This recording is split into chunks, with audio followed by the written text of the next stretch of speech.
Hello everyone, my name is Hasan Ali and welcome to the 2px। Title और thumbnail देख के तो आपको अंदाजा होगा कि हम किस बारे में बात करने वाले हैं और क्या बनाने वाले हैं। तो बहुत मजे की क्लास है, स्टार्ट करते हैं।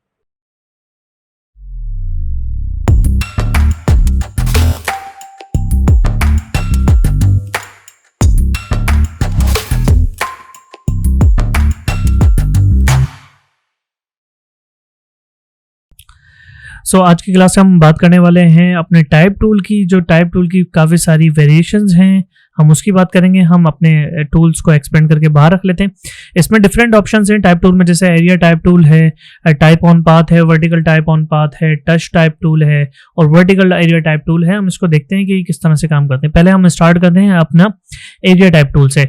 एरिया टाइप टूल से अगर आप इसके नाम से ही समझ गए होंगे कि कहीं भी किसी भी एरिया में आप टाइप कर सकते हैं। फॉर एग्जांपल कोई भी शेप हो, अगर ये सर्कल है, मैं अपना ये टाइप टूल लेके इस पर जस्ट क्लिक करता हूं तो इसके अंदर टेक्स्ट आ जाएगा। उसी शेप में जो भी हमारी शेप होगी उसके अंदर वो टेक्स्ट आ जाएगा और ये टेक्स्ट एडिटेबल भी होगा। फॉर एग्जांपल मैं यहाँ पे कुछ भी लिख रहा हूं तो ये उसी शेप में बरकरार रहेगा। अगर मैं इसको डुप्लीकेट लेके ऐसे कर दूं तो क्या है कि वो उसी में बरकरार है।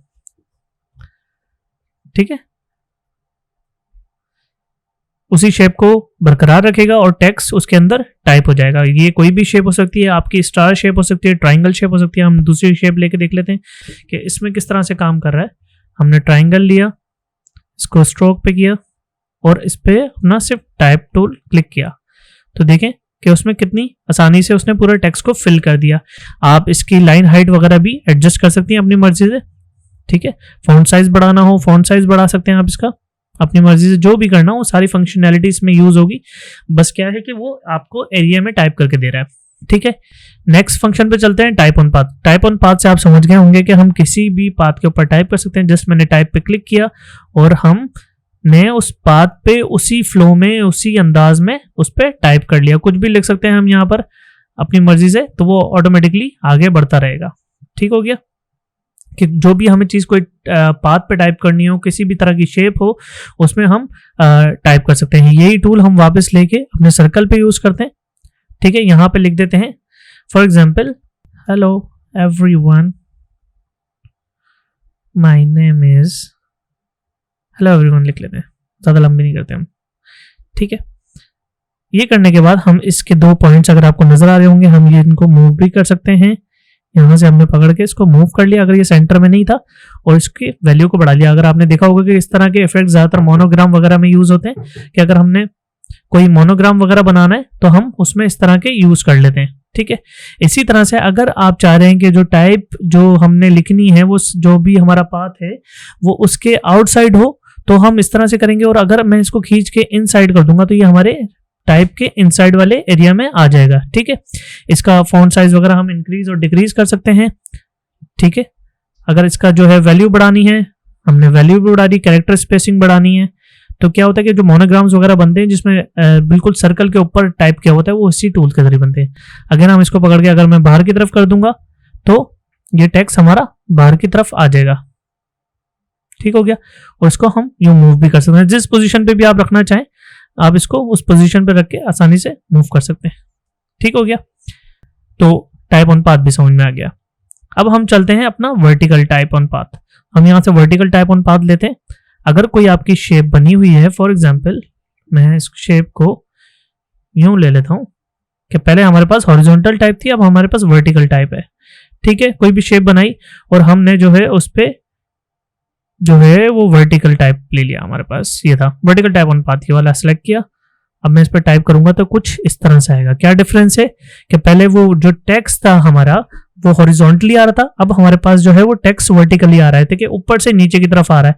फॉर एग्जांपल अगर मैं इस पे इस तरह से, जैसे अगर आपने मैट्रिक्स देखी हो तो उसमें टेक्स्ट कुछ इस तरह से लिखे हुए होते थे कि वो लाइंस आ रही होती थी लंबी लंबी और उस पर इस तरह से टेक्स्ट लिखा हुआ होता था। हमने डुप्लीकेट ले ली, आपने कुछ और लिख दिया। ठीक है, तो जो मैट्रिक्स वाला इफेक्ट है ना, हम कुछ इस तरह से बना सकते हैं टाइप ऑन पाथ पे। ठीक है, बात करते हैं अपने वर्टिकल एरिया टाइप टूल की। वर्टिकल एरिया टाइप टूल में अगेन आप बात समझ गए होंगे। अगर मैं इसको सिलेक्ट करके जस्ट इस शेप पे क्लिक करता हूं तो क्या है कि वर्टिकली अब टेक्स्ट ऐड हो रहा है। मैं इसको थोड़ा साइज छोटा कर लेता हूं फॉन्ट का और इसको ऑटो कर लेता हूं ताकि हम समझ जाएं कि यार हो क्या रहा है। ठीक है, ठीक हो गया। तो क्या हो रहा है पहले और इसमें क्या फर्क है, सिर्फ कि वो जो एरिया टाइप टूल था, जस्ट आप क्लिक करेंगे तो हॉरिजॉन्टल लाइंस आ रही थी। अगर आपने वर्टिकल लाइंस बनानी है और अगर आपने वर्टिकल टेक्स्ट को लिखना है तो आप कुछ इस तरह से लिख सकते हैं। ठीक हो गया। बात करते हैं हमारे आखिरी टाइप टूल की, फॉर एग्जाम्पल द 2px, या फॉर एग्जाम्पल हम लिखते हैं यहां पर a2 प्लस b²। ठीक है। अब टच टाइप टूल क्या करता है हमारा, जैसे ही मैंने अपने जो है वो टच टाइप टूल को सिलेक्ट किया तो क्या करेगा, जैसे ही मैं किसी टाइप पे क्लिक करूंगा तो मैं उसको मूव भी कर सकता हूं, उसकी बेस लाइन चेंज भी कर सकता हूं। फॉर एग्जांपल पहले हम क्या करते थे कि अगर हमने फॉर एग्जांपल अगर लिखना है कोई फॉर्मूला लिखना है a² प्लस b² लिखना है तो हम 2 को सिलेक्ट करते थे और हम यहाँ से जो है उसको सुपरस्क्रिप्ट या कुछ भी कर लेते या इसको फॉन्ट को छोटा कर लेते थे। ठीक है। अब फॉन्ट छोटा करते थे तो बाज दफा वो सुपरस्क्रिप्ट और उसमें नहीं आता था। तो अब क्या करना है कि अगर फॉर एग्जांपल अगर हमारा कोई टूल है और हमने इसको फॉन्ट को छोटा किया है, जिस पोजीशन पे भी आपने रखना हो आप उसको इजीली पोजीशन पे रख सकते हैं। फॉर एग्जांपल हमने इस पे ऐसे रखा और टच टाइप टूल से पकड़ के हमने इसको इस तरह से लिख दिया। ठीक है। ठीक उसी तरह से हमने इसका फॉन्ट साइज देखा कितना था 60, हमने इसको भी पकड़ा, इसको भी 60 किया। ठीक है। और अपने टच टाइप टूल से इसको ऊपर कर लिया। ठीक है। हमने इस तरह से उसमें जो है वो एरिया को लिख लिया। तो ये इन डिफरेंट ऑप्शन को आप यूज करके काफी हद तक अपनी टाइपोग्राफी को बेहतरीन कर सकते हैं। अगर आपने कोई मोनोग्राम वगैरह बनाना है या अगर आपने कोई मैट्रिक्स स्टाइल में कुछ लिखना है, अगर आपने कोई वर्टिकल टेक्स्ट लिखना है तो आप इजीली इससे लिख सकते हैं। है तो ये छोटी क्लास लेकिन बहुत इन्फॉर्मेटिव है। उम्मीद करता हूँ कि ये क्लास आपको बहुत अच्छे से समझ आई होगी, क्योंकि ये क्लास आपके आगे आके बहुत काम आने वाली है। जब आप फ्लायर या कोई ब्रोशर या कोई क्रिएटिव टाइपोग्राफिकल कोई बैनर बना रहे होंगे, कोई टाइपोग्राफी वाला बैनर बना रहे होंगे, तो ये आपको बहुत ज़्यादा काम आने वाला है। उम्मीद करता हूँ कि ये वीडियो आपको पसंद आई होगी, और अगर ये वीडियो पसंद आई है तो इस वीडियो को लाइक कीजिए, शेयर कीजिए, सब्सक्राइब कीजिए और बेल आइकन जरूर प्रेस कीजिए ताकि मेरी अपकमिंग वीडियोस का नोटिफिकेशन आपको टाइम पे मिलता रहे। मिलते हैं नेक्स्ट वीडियो में, अपना ख्याल कीजिएगा। हाफिज़।